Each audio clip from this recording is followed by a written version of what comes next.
Welcome to another episode of War Hero Superhero, helping military veterans and first responders transform their lives from the bedroom to the boardroom.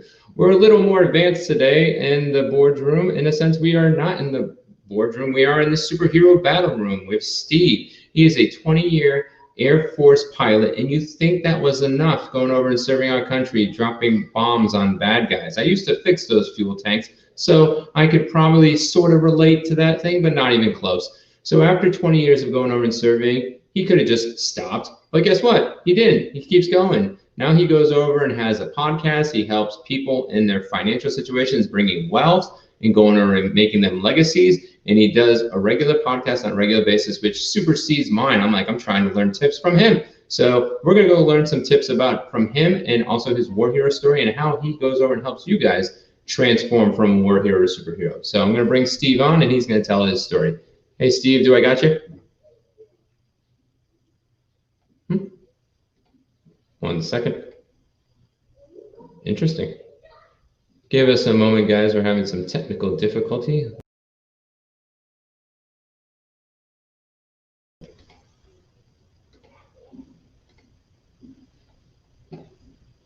Interesting. I have Steve Black. It's not bringing it in.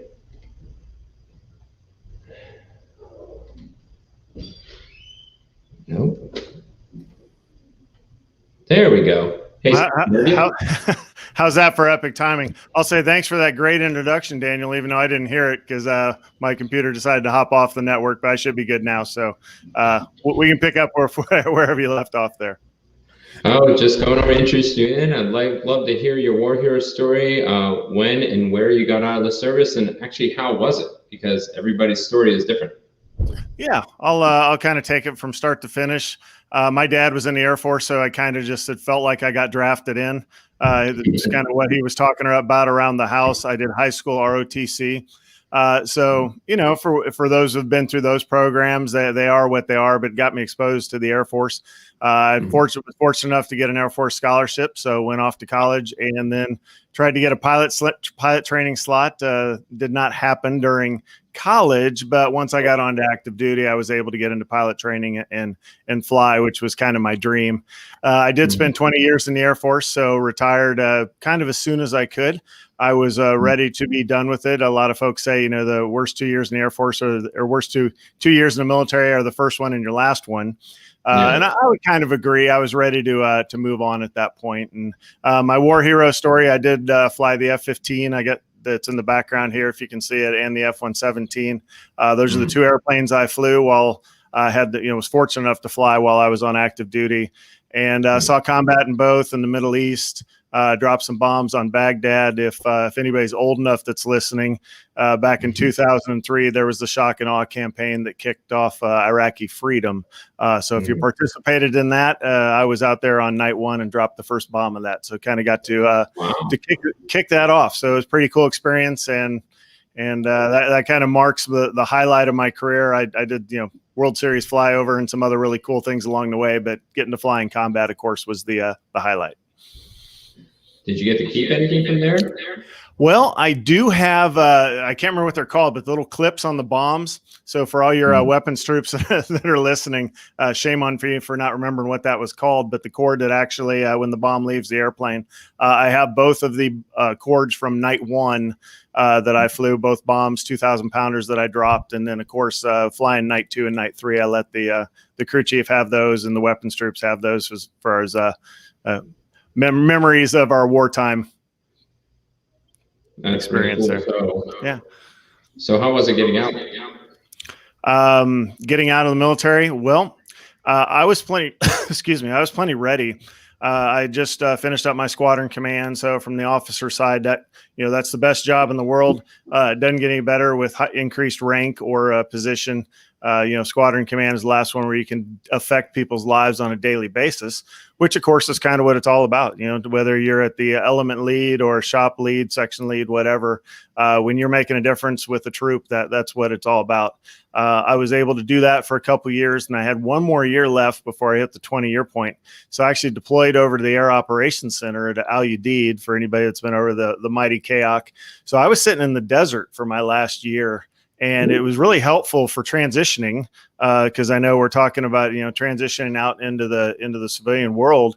I had basically a year of thinking time. I mean, if you've been deployed like most of us have, yeah, you work 12 plus hours a day, but when you go back to your tent or your apartment or whatever you happen to be in, there's lots of downtime to just sit and think about life.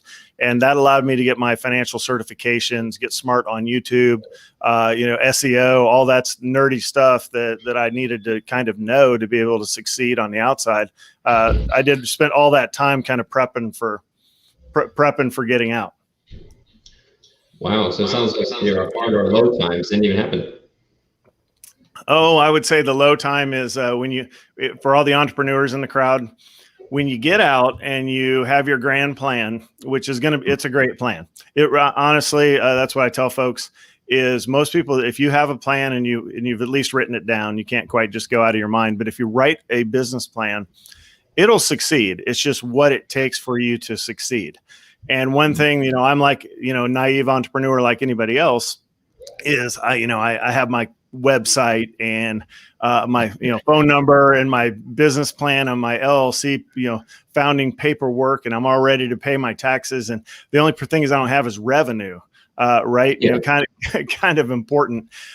So it was I wouldn't call them a low point because it is a low point, but if you go into it with your eyes wide open, and I was fortunate because I had a retirement check, pretty healthy one at that, to be able to, get by during the no revenue quarters. But yeah, that's kind of the low point. And, you just got to fight through that. You got to keep moving forward. So that I would say the hardest point is if you map it out in Excel and you make your metrics and your projections and your growth rates, along that line, you're never going to feel like it's going fast enough. But then when you go back to the Excel spreadsheet, you go, oh, actually, I'm kind of where I'm at this 2% a month growth rate, and it seems like you're going nowhere. But you're actually, you're clipping right along, one step at a time, one day at a time, trying to make things happen. Yeah, I think us military think of like the flying or the tanks, and we're just so fast, so quick on like deployments, and we do things so rapid. We get an entrepreneur, we're like, same thing, full afterburner, and it's like, nope, you have to take it just a little bit slower. Well, and I think that's what sets up, former service members for success, is because we're able to surge like that. We understand, when you get deployed and they drop you off and here's where you're staying, and you look around, you're like, where? And they're like, no, this piece of dirt, right? And there's your tent. And you got about 2 hours before nightfall, right? So you're right, getting things done on a short time frame. But yeah, waiting for customers to call, it's a little, that can be a little trying. Like, why isn't the phone ringing? Yeah. So what made you transform from the war hero to superhero? Because you're helping with people in their finances and going over and helping people in their lives. What made you specifically jump into that world and then also serve people that are in our world, the military and the veterans? Sure. And I will be blunt about it. And I would, encourage this to all service members that are still serving, is I loved serving, but enough was enough. I had gone, 20 years, a long time. I could have continued to serve and gone off and had amazing jobs and met amazing people and made, a difference in several people's lives through the military, of course. And I don't, fault anybody that stays in, but when I spent that year over in the Middle East, I had 2 young girls. I was fortunate enough I say fortunate just from a timing perspective, to where I got married later in life. I was 34 when I got married. We had kids kind of right away, but that still puts my kids pretty young when I retired. And I honestly retired. I left military service because I was selfish. Selfish for 2 reasons. I wanted to see more of my wife and my children, and I wanted to bet on myself and get out into a system to where I would be rewarded for every ounce of effort I put forth, unlike the military where you kind of, you get rewarded for what rank you either have on your chest or your shoulders, regardless of the effort you put forth. So it was I was in the Middle East, and I went, this was back when Skype was a thing, if anybody remembers that, and Skype was up and my kids are sitting there playing on the floor, and my youngest looked up at the camera and was like, Dad, I don't even remember what you look like. So that kind of moved me into it's probably time to get home and be a dad and, make a difference within my own team than the Air Force team that I was on. And then, of course, that parlays into clients, because about a third of my current clients are folks that I knew on active duty. I'd served with, both officer and enlisted, in some capacity where they needed help with some finance stuff. I'm pretty hands off. I don't really overtly market. It's just, I put out a good product and service, and if somebody needs help, I'm here for them. And that's really cool. So how do you specifically help them to transform? So as the people that you're helping, because finance is such a diverse career path in that particular regard, how do you, let's say if I came to you and said, hey, I'm an entrepreneur, I'm a vet, and I want to be $5 million in the bank, Swiss banks, having that type of money, and then living on the royalty for the rest of my life. That's actually my plan. So just pretend I'm your client, and how would you help me transform to get to that level? Sure, you bet. And I love to see hard chargers like yourself. I mean, everybody's different in age. I would call you young because you're young, certainly in relation to me. So hopefully you have a lot of younger listeners out there too. But I will say that, what I would tell people first is worry about cash flow. You still have to feed mom and the kids and pay for the roof over your head. So as you go through I call it the good idea fairy stage, where you have a million ideas floating through your entrepreneurial mind, all of which could work by themselves, but if you try to apply them all at once, none of them may work because you're too scattershot, right? So the first thing is worry about your cash flow. Once you have cash flow needs met, then serial entrepreneur is the way to go. And I'll use my own. I kind of, if you will, by hanging out the full time and the military, that's almost like my first entrepreneurial effort, even though there's absolutely nothing entrepreneurial about it. You sign up, you do what you're told, you wear what you're told, pretty easy, right? But at the end of it, they pay you, if you stick around for 20, they pay you for the rest of your life. So that's cash flow, number one, right? So, and you're getting that in your late 30s or early 40s, depending on when you get out, which that is a huge benefit for anybody that sticks it out. If you don't stick it out that long and you step out, so meet your cash flow needs. But once you have cash flow met, the more businesses you can start and get profitable. And, everybody's different. I say a year. Your high flying people will say, 3 months, 6 months, whatever.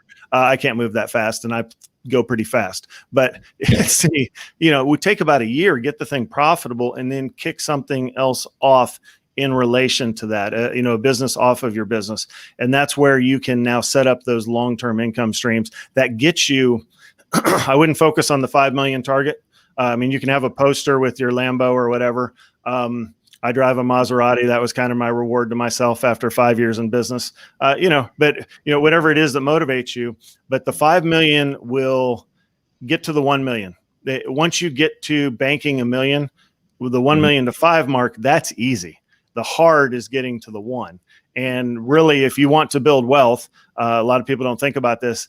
Stopping spending is as much important as it is making more money. Everybody thinks, well, I just make more. But you do have to really control your spending. And I mean, in your business and in your personal life too. You don't want to live like a pauper.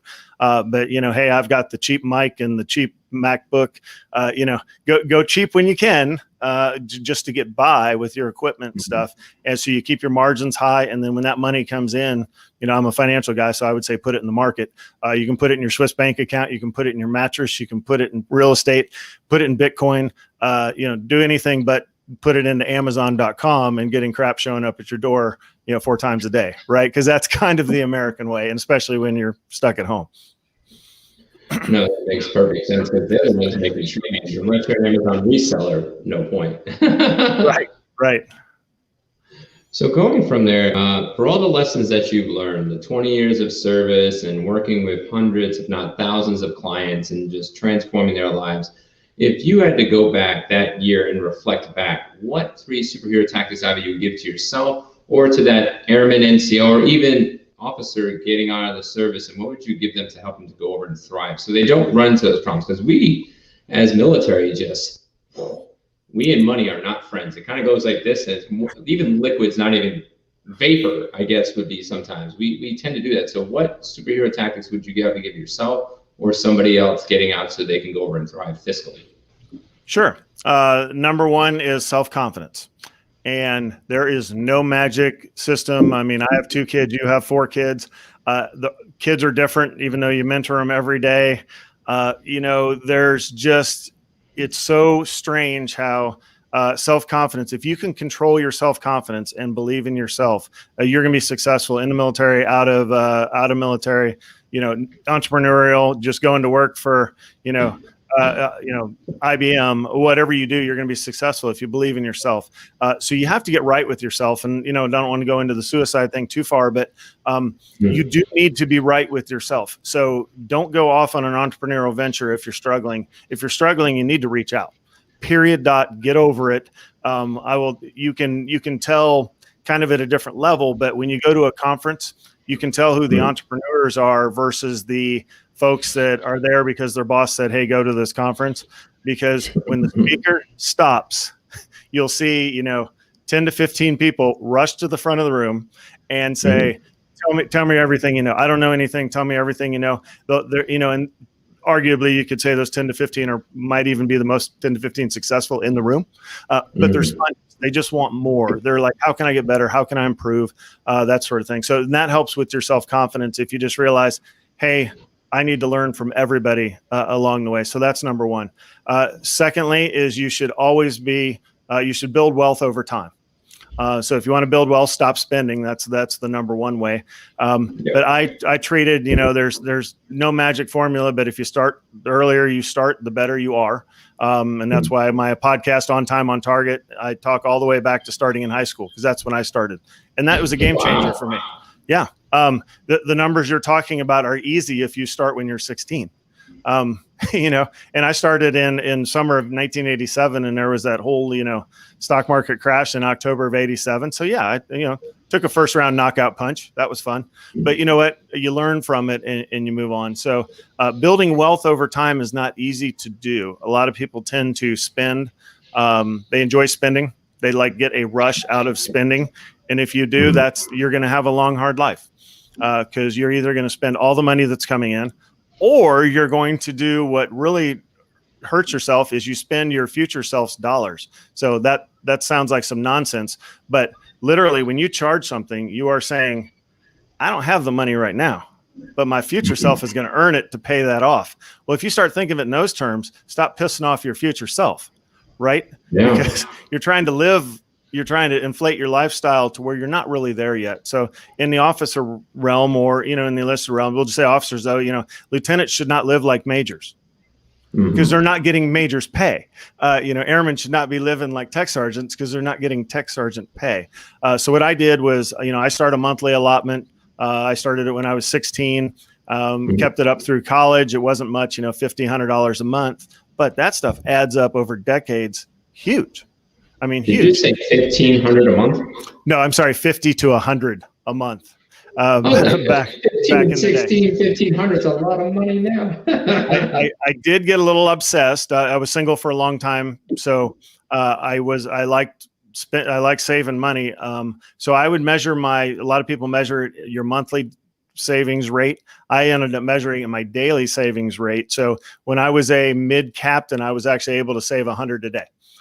So 36,500 over the course of a year. So when you think those numbers, those add up. Of course, then when you get married and have kids, generally you don't have extra cash like that anymore, because you're doing the life adulting thing. But yeah, the more you can make, the more you can build wealth over time. That's really the key. You shouldn't be going backwards in life.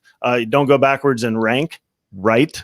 Don't do the things that would lead to that. But don't go backwards in wealth either. Maybe you don't get to go on the vacation. We'll tell you what, go grind it out on your website or your YouTube channel, or, do whatever and grind it out. You'll have plenty of money for vacations later. So that's number 2. And number 3, got a little bit long-winded there, but number 3 is always move forward. There's going to be good days and bad days. Like today in the stock market was a, shuffle dance around the living room kind of day, because everything was up. All the electric vehicle names are going crazy. Dow's hitting new highs. There are days that are not like that, i.e. back in March, when the market's taken a nosedive and dropped 35% in 28 days. None of that matters. So compartmentalize that. And this is kind of from flying fighters, or, anybody who's been in combat. you have to, or if you're a Ted Lasso fan, be the goldfish. If you get that reference, is when bad stuff happens, you need to completely compartmentalize it in the time being, and then move on. You can't let things affect you going forward that have nothing to do with anything. Like we had a Wi-Fi glitch there at the beginning, and the podcast turned out just fine. Or it could be, horrible because both of us were thrown off our game by that. No, you can't let things affect you. So even in the dark times like COVID, and it's driving a lot of people into their homes, maybe they're not getting the social interaction that's so important. You have to fight through that and focus on always moving forward to whatever your goals are, whether they're family goals, financial goals, spiritual goals, whatever is important to you.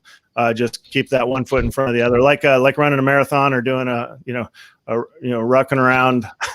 always keep falling forward, and you'll get there eventually, right?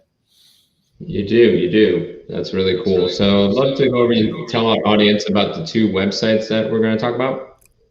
Sure. I do like to help people. I'm a public speaker as well, and I speak for free, which is probably a fault of mine. But I literally, for anybody who wants to hear a cool flying story, which I won't go into today, but it is episode 1 of my podcast, On Time, On Target, where I talk about a cockpit view of going downtown Baghdad alone and unafraid in an F-117 stealth fighter and getting the mission done, and what that was like, and then coming back and landing and what it was like afterwards. So that's what I generally talk about, and I don't care where you are in the U.S., I'm going to go international, but if you fly me there and put me up in a hotel, I will speak for free. Secondly, the podcast, for if you want to really focus on financial literacy, or a little, there's 3 things that go on with On Time, On Target, and that's financial literacy is number 1. We're always talking money of some sort. Secondly, it's goal setting, kind of like we've been talking here, of breaking down that 5 million to, okay, I got to get positive, then I have to do it for one business, and then I scale from there. So you have to be right with the math. And then the third one is entrepreneurship, and kind of what it's like. I would say, fighter pilots have kind of a jaded sense of humor, because you can be in a room full of fighter pilots and you'll watch a plane crash and everybody will crack up. It's just a dark sense of humor. I think the military kind of has that too, and entrepreneurs have that for sure, because everybody's been there, right?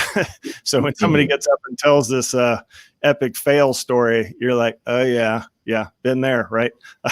I've got my own along the way too. So that's what the podcast is about. And the best thing about podcasts is it's free. I know I'm limited with the number of people that I can work with, and due to financial reasons and everything else, that I do have a minimum for folks to invest with me. So that prices a lot of people out. But I don't want to, the way I can help the masses, if you will, is through the podcast. So ototnow.com is the place to start. It's called On Time, On Target.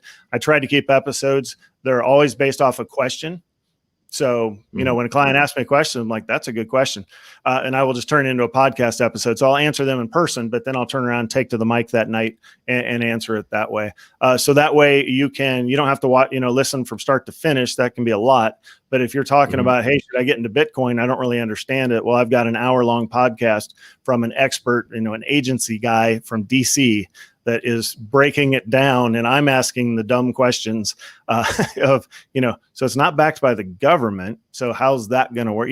All those questions that you're kind of like, especially military, a little bit curious about, that's in there. So please surf the podcast and check that out. And second, so that's kind of one business. I do monetize that. I have a morning brief every morning where I go live with a squadron of folks. You can join that for $25 a month. You kind of have to be really nerdy into the investing thing. So if you want to nerd out in the morning for about 35 minutes, join us. If you're not really into it, it will bore you. But yeah, we pull up charts real time. We look at what's going on in the headlines, going on around the world, what stocks are in play. We take a couple day trades. You don't have to do that with real money. You can just watch along. You can do play money.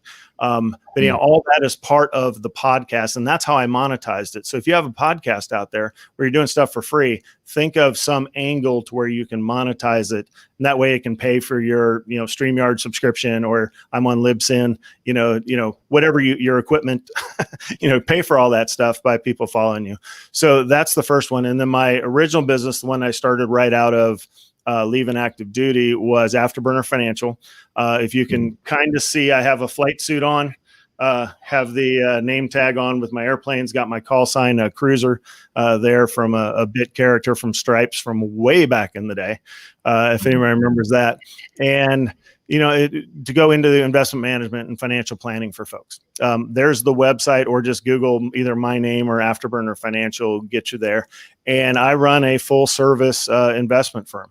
I have an intern that helps me out with a lot of the paperwork. My wife helps out with client service agreements, that sort of thing. But as far as managing investments, what makes me different is I'm the one actually doing it. If you go to an Edward Jones person, they're not really managing your money. They're just the one talking to you. They send all your information off, and they come up with this robo portfolio and then back out to you, and then they explain it to you. I get folks into stuff that that they're interested in. If you want shares of Tesla, well, let's get you a good entry into Tesla and hold on to that. Palantir, Apple, you name it. If you want in on it, we get you a good entry point, and then we talk about whether you should hold it or not. A lot of people are scared of individual stocks, and if that's not your thing, don't call me. But if you're interested in breaking down, what's in the mutual funds or index funds that I own, and getting actually a little more surgical and a little more efficient, there's a way to do that. And I'm not the only one in the world who does it, but there's a bunch of independents out there that you can contact, and have $100,000 minimum. So again, I know that prices out a lot of people, but if that's something that interests you, then save and invest, and then call me when you have 100,000, and I'll help your money work as hard for you as you work for yourself. So that's really cool. Awesome. So I want to thank you for going over and joining. I want to thank all our guests for going over and watching on Facebook, on YouTube, on Twitch, on Periscope, and soon to be on Podopolo streaming live, our dynamic interactive podcasting app. So we've been doing this episode for 26 minutes and 49 seconds, and Steve is one of our war hero superheroes today, and he gets a chance to be elevated to television. We are onboarding to Simul TV in January. We have now upped our game to our next TV show, so an overall network, and we'd love for him to be on the show, but it's a contest. So each person that's on, 3 seconds goes over and gives him a view. That's how the Facebook algorithm works. So he gets 3 days, and for 3 seconds is a view. So if he gets the most views in 3 days, and all you have to do is give us 3 seconds, then he gets uplifted to the TV show. Right now, Dante Bear, or DJ, has about 400 views and about 40 shares. So you got some competition. So all right, share it out as much as you want. So you have from today, Tuesday, until Friday, so Black Friday. So by the end of Black Friday, we'll know your results and we'll go from there. But we would love for you to be elevated. But you have yourself and DJ, and also our interview Danielle tomorrow to compete with. So we wanted to share that with you and share with the audience. So we want to thank you for joining, Steve. Any final words before we close out? No, just appreciate the opportunity, Daniel. I can't remember exactly where we met, but for those that are aggressive entrepreneurs, get out there, surf around in Facebook groups. You'll find who the players are. You're going to see the same names over and over on multiple sites. I saw Scott Brewer pop up here. Shout out to Scott, doing great things. It's the same people you'll run into, and those are the people who are going to help you elevate your game and your network as well. Whether or not you win the competition, you're at least better off for playing it. So thanks again, Daniel, for having me on, and look forward to talking again soon. Awesome. And thank you all for going over and joining. You guys have a good night. If we don't see you, have a great Thanksgiving.